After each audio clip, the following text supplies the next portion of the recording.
If you want to crush 1-2 and 2-5 cash games, you've clicked on the right video. We've been working on pokercoaching.com, and I hope you could tell from my improved analysis that I've talked about each of these spots with some poker players smarter than myself. In this video, I went to Texas Card House in Dallas, Texas to play a 1-2 session on Saturday afternoon. I bought in for $300 and got into some really interesting and entertaining spots, a few $1,000 pots, multi-way all-ins, and a hero fold all in this one session. If you want to send us specific hands to review for you, we have a Discord. Join our YouTube membership program in the first link below. We talk about spots and learn things together. All that being said, let's get into the video. We're heading to TCH right now. How's it going, ladies and gentlemen? We're back at TCH running another 1-2 session right before finals. I'm coming off the biggest loss of my life. Things are about to change though, right now. Let's go.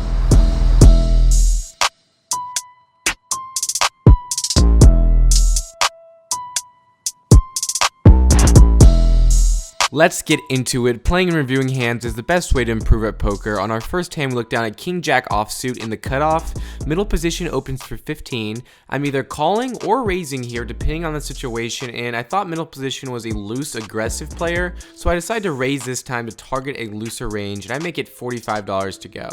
The button and blinds fold. Now the hand went from potential multi-way to heads up as just middle position makes the call. Having position and being the last aggressor are two very important factors in poker. The flop comes 8, king 8, and middle position checks to me. On a paired board, it is easier to get called with any worse pocket pair than a king. I would prefer the kings to be paired than the 8s, but I still place a value bet for $35 and middle position quickly calls. The turn is the king of diamonds, bingo. We've got a full house and he checks again. I know I've got the best hand for sure. Pocket 7s to pocket 2s that are all in his range are now counterfeit. Out of position, I definitely would bet here, and some portion of time I bet, but I decide to slow play here to leave room for him to bluff on the river. I check it back, and the river is the 6 of spades, which is the third spade, and he leads out for $40. He can have a flush or 8s in his range that would play like this, so I raise to 140, and he snap folds an 8 face up. Jimmy is a regular here. I think he makes a great fold. Gotta give him credit for that. I think a lot of other players would still pay me off with an 8. My best friend Jello and I are sitting at the same table. He's up next. There we go, Frank. Way to start it off, brother. We've got king queen of hearts in middle position. We open at $10. Jimmy, who likes to play pots against me, calls, and we're heads up to an ace high flop. No backdoor draws, but I still see bet for $10, and Jimmy snap calls, turns an offsuit 8. Jimmy will be calling extremely wide both pre-flop and on the flop, so honestly this card isn't the worst, as I can put pressure now on any weak pair that called the flop. I bet $30 and he snaps it off once more. River's a 10 of spades, and at this point I don't think I can get him off a pair of aces, and there's a small chance we win against a flush draw with no pair. I give up and check, and he tables ace 3 of hearts. Honestly, a scenario where I can just limit my losses by lowering my c-betting frequency and limit it to boards that I either connect better with, have overcards to, or have backdoor draws that I can double and triple barrel successfully with. In the next hand, if you listen closely, we already have one player tilted. I have an 8. He 3-bets pre-flop, I call. He only made it like 35, which screams ace king. 20. And then he turns another king and I had to fold. I look down at ace jack of clubs in middle position. I barely get it in the camera. There's one limp from a very loose player who calls $2 with any 2 cards, so a great straightforward action player. I make it $20 over his limp to isolate him, which works pretty well. Only the big blind player Jimmy makes the call and under the gun calls as well. The flop comes 8, 6, 5 with 1 club. Any card between a 4 and a 9 likes this flop. We've got none of those. They both check to me, and having position allows me to check this back and see a free turn card, which is the 4 of clubs. Jason leads for $30. Middle position makes the call, and now I get to see a river with a flush draw and 2 overs for a cheap price. I make the call, and the river is the 7 of clubs, which is just the money card. It puts us straight on the board, and middle position checks and under the gun bets for $85 out of his short stack of $160 total. I have to put in a raise here. I make it $215 to go, and the big blind is the big stack. He quickly folds. The under the gun player has so much of his stack committed, and we know for sure he has a straight based on the board. He makes the call. I don't know. Not flush. Yeah, of course. Action player is reloading, much more hands to come with him. Right into the next hand, under the gun opens for 15, middle position and cutoff call, and the good hands keep coming. Pocket queens, this time in the big blind. This definitely needs to be 3-bet. I make it $85 to go because my table is pretty loose. I'm out of position, and with this strong a hand, I'm pretty vulnerable if I get a lot of callers. The under the gun player makes the call for 85, and the other two players make the fold. I think the under the gun would be raising pocket kings and pocket aces over my raise, so most likely we are ahead, going to a flop which comes 10, 5, 4 all diamonds. The first thing I considered is the SPR, which stands for stack to pot ratio. In this hand, the under the gun player has less chips than us, only 175, which is slightly less than the pot, making the SPR about 1. That means for bet sizing, I should either go all in right now or put in a tiny bet. With no diamonds, I decided to go for the all in sizing. A bluff that I would have in the situation would be like ace king with the ace of diamonds. He could call with a lot of underpairs with the diamond like pocket nines, but this time the under the gun player puts in a fold, which is still a good result for us. We take down about $100 profit nonetheless. Boom! The ladies strike again. Nice hand, Frankie. We've got king 6 of clubs in the hijack. This might be a bit loose, but the configuration was great in the sense that I had two tighter players in the cutoff and button, and Jimmy and this one extremely loose guy who does not like to fold was in the big blind. I want to maximize my pots played in position versus them, even with marginal hands, because I can control the size of the pot and get paid when I hit. I open to $10. Was it Jello? Call. Perfect scenario occurs as we are in position versus both of the blinds. Flop comes 10-8 queen with 2 clubs. When it checks to me, I bet $25, sizing up closer to pot on this juicy board. Big blind calls, and the turn brings the weekend plans for me. Jello at the clubs, we drill the flush. Big blind checks, and I bet $35. He has $175 total in his stack, so this sets me up nice for a pot-sized river jam. This small bet also might induce a hand weaker than mine to value on themselves and raise. And that's just the case. He ships it all in there. I snap call, the river duds off. The big blind shows 9-7 offsuit for the straight and reaches back into his wallet. Let's go! This is an insane start. My stack is at 800, so we're up 500 in the cutoff, but we have a ton of work left to do.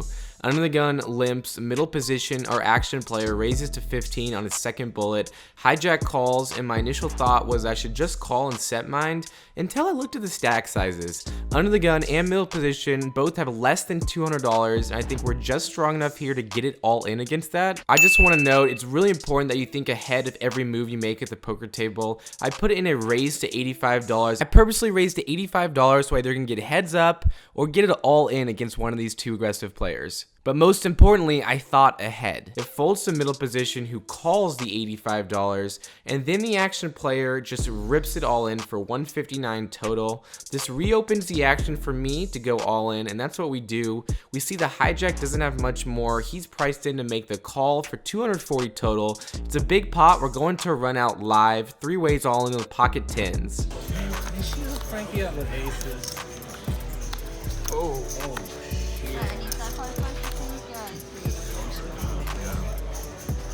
What? Oh my god. Oh my god. I'm sorry. This is rigged. This game is rigged. Okay, let's dissect this spot. One of the players had pocket 9s and the jammer had ace queen suited. If we plug this into a poker equity calculator, just Google that, we see that I'm only going to win this 43% of the time. I got my money in as the favorite in this hand, which is all I can ask for. Overall, this was a great spot for us and we got our money in good.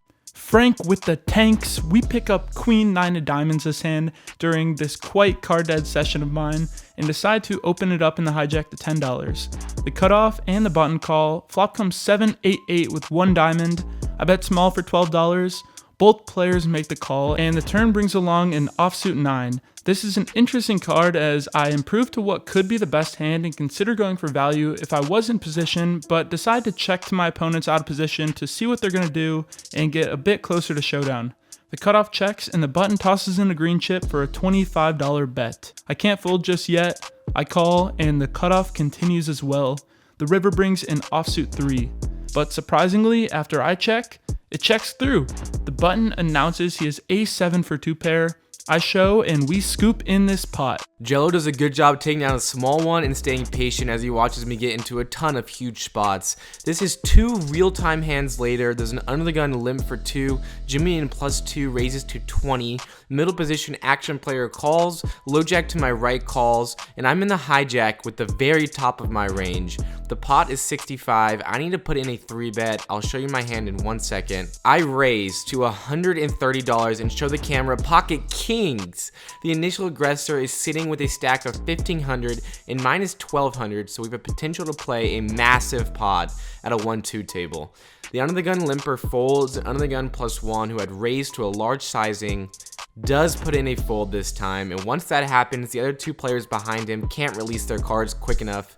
I went with this large sizing because of how deep stacked the initial aggressor was. I would normally put in a raise here with pocket kings to about $100 or $110.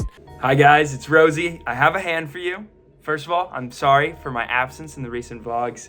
Been studying hard for finals season, nerding out. Don't worry, after finals, I'm coming in full blast to make some content with the boys. For now, I have a hand for you from an online session. Before we start the hand, the villain has a 41% VPIP. He's the most active player at the table. We've got pocket 7s in middle position. Folds to me, I raise it up to 3 big blinds. The button calls, big blind calls, going 3 ways to a flop, which is pretty chill.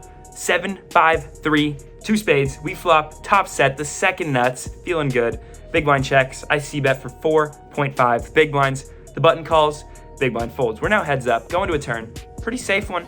King of diamonds brings on a second flush draw though, so it's time to ramp up the pressure. I bet 13.5 big blinds into 18.5, a little more than half pot, charge him for those draws, and the button makes the call. Off to a river, which is not that chill. Kind of is, kind of isn't. It's the 4 of diamonds. It now brings in the backdoor flush draw and puts a 4-liner to a straight. Any 6 beats us. I decide to check, and the button goes for a bet to the tune of 22.5 big blinds. This is about a half pot size bet. And what do? I mean, there's 4 to a straight, but the most obvious front door draw missed. We have a set, which is really damn good. It's a great card for him to bluff at. That's what I'm thinking as well. Because this player has such a high VPIP, I feel like he is inclined to bluff more often. I don't think I can let this go. Let me know what you guys would do. We make the call with our set. It's a set. It's not ace-3 of diamonds. We lose to the backdoor flush. He flopped a pair and a backdoor flush draw, hung around, got there, and got max value from us. Don't worry, as we're now showing our profit graphs, which is a little nerve-wracking, here is my online profit graph for this little month stint of online poker I've been doing in between studying. Not bad, I promise this was just a blemish. I've been really taking it seriously and trying to improve my game using stats and just a lot of volume. Back to the boys, thanks for checking in with me. I'll be back. In this hand, we see under the gun call 2, middle position call 2, and the hijack call 2 before I look down at ace-3 of spades on the button. This is a hand that typically would raise, try to take down the blinds, typical solver play, but I know I'm at a loose table where this is definitely going to get calls from the limpers. Even if I bump it up to $20, $25 here, I don't want to be going multi-way, even with position with a bad ace. So this time I just limp. It's okay. This is a pretty good drawing hand as well. The small blind calls and big blind checks. We're going 6 ways to a flop, which comes ace, queen, 9, 2 spades. How about that flop? Definitely I'm glad to see this one. We see a check to the hijack, the action player who bets 10. I just make the call here. I don't think I need to raise because I have such a good draw against this action player. Small blind calls as well. The turn comes the jack of diamonds. Hijack bets 15. A small bet that makes me think he doesn't have 2 pairs. So if we do it 2 pair, that'll probably be good. I'm just again calling here, and small blind calls as well, going to a river, which is the 3 of diamonds. The draw gets there. That wasn't what we expected. The 2 pair draw, it checks all the way to me. I want to bet small enough to get value from single pair holdings, so I only bet $40. The small blind makes the call. Hijack folds, and we show, and we are good with 2 pair. What a great flop, and honestly, pretty good run out. I'm not saying a raised pre-flop is horrible. I'm just saying look for these pre-flop limp spots where you're going to be on the button in position with a strong drawing hand. We pick up pocket 9s in middle position and open to $10. The hijack calls, and the cutoff, who was a short stack, decides to ship his whole stack in there for $60. Folds back around to me, and the way the hijack asks the dealer how much the all-in is for, It seems like he's a bit interested. My 9s are likely ahead of the hands the cutoff could be jamming with based on how he's played so far, and I could be dominating him if he is a weaker pair. I raised to 120 to isolate. The hijack now folds and we're off to a run out. Running once or twice? Let's run it once.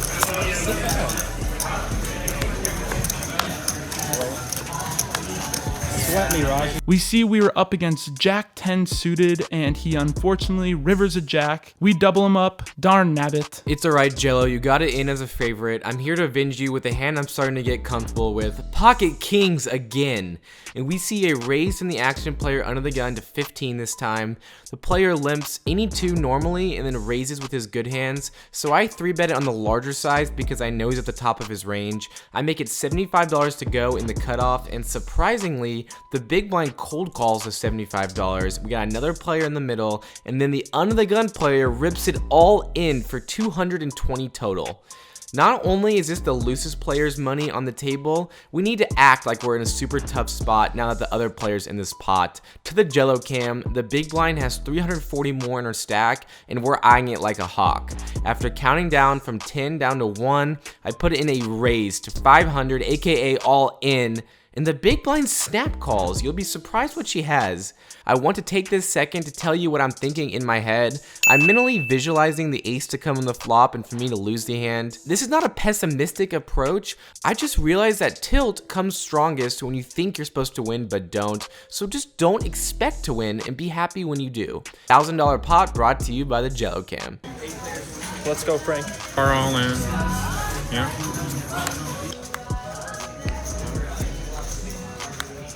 Oh. That's here. Okay. So this is side pot action right here. I flip over pocket kings and the big blind table's ace 9 of spades.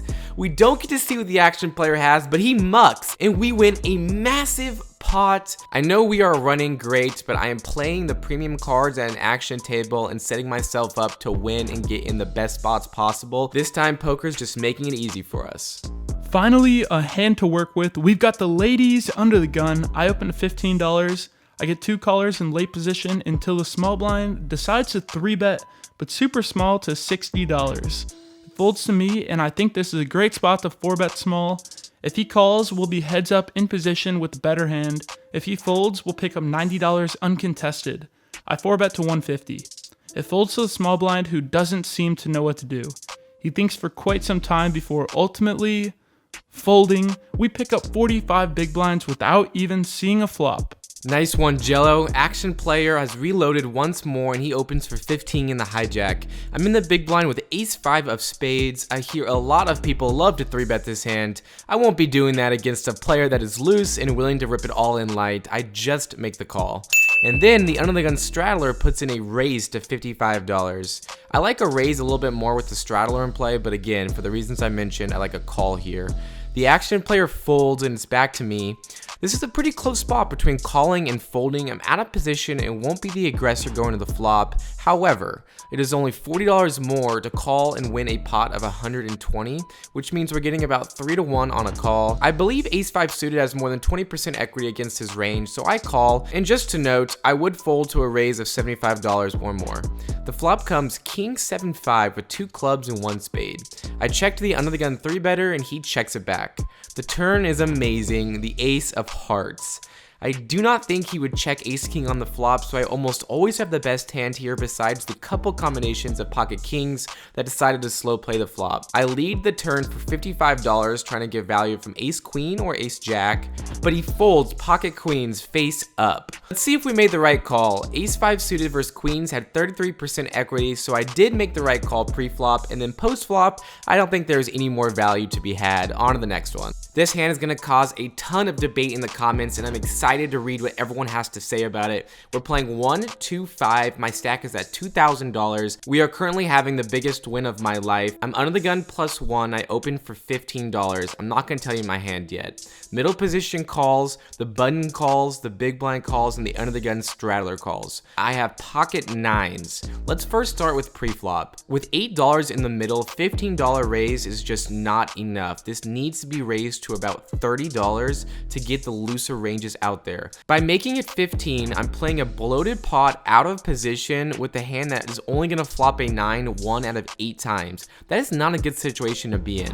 If I want, I could just limp this hand and play it as a set mind, but that's not what I want to do with the hand as strong at pocket nines. I like a raise to 30 the most here. The second best play is a limp to set mind and hope it just limps around and limp call a bet. The worst option though is to only raise to 15 and keep everyone's ranges wide, going 6 ways to a flop. But that's what I did in the moment, and the flop comes 8, 9, 10, 2 hearts. Checks to me. The pot being $75, I put out a bet of 40 trying to get value from single pair holdings and the plethora of draws. I decided after talking to Rosie and Jello, this spot I should be betting bigger. I should be betting about 2/3 pot, $60 here. However, I did just make it 40. We see a call from the middle position player, a call from the big blind, and then the under the gun player raises to $200. He check raises me, which shows a ton of strength. The under the gun player has a completely uncapped range. We lose to 6-7, Jack Queen, and Jack 7. There are 16 combinations of each of those hands. 16 times 3 is 48. That's 48 combinations that we lose to. The hands that we beat though are 10-8, 9-8, 8-10, and then bluffs, obviously, like heart draws, like ace jack of hearts. But if someone has ace jack of hearts, they are looking pretty good against our set. The under the gun player has exactly $430 left in his stack.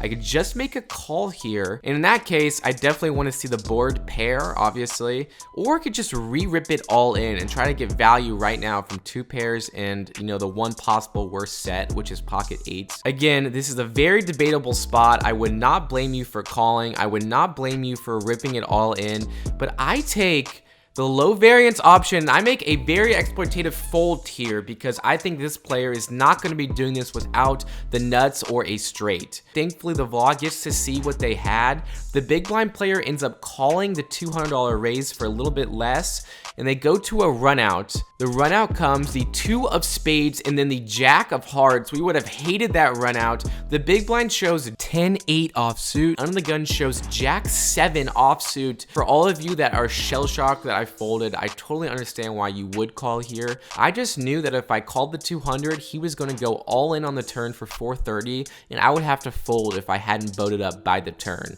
That's why I made the fold here, which was the right one, but we decided the biggest mistake was only raising to 15 pre-flop. I should have raised to 30 to get Jack 7 offsuit out of the hand, and then we could have won a big one heads up against the big blind. Wait, is he here?